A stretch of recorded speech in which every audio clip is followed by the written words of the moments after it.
નમસ્તે. આપણે આગળ 22 સુધી અંક શીખી ગયા. આજે આપણે 23 અને 24 અંક શીખવાનો છે. તમને 1 થી 20 લખતા આવડી ગયા છે એટલે હવે તો આ તો તમને ઈઝી જ લાગતું હશે, બધાને આવડતું જ હશે, બરાબર? તો બગડ તગડ 23. આપણે પહેલા 23 ઘૂંટીશું. બગડ તગડ 23. આવી રીતે બાળકો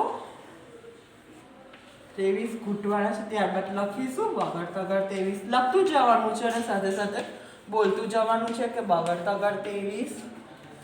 તમારે ફૂલ પેજ લખવાનું છે.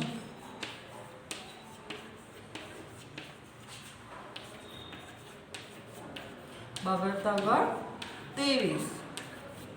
એવી જ રીતે આગળ બગડ ચોગડ 24. તો આપણે પહેલા 24 ઘૂંટીશું.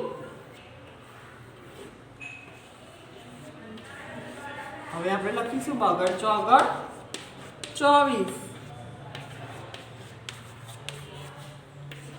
બગડ ચોગડ 24.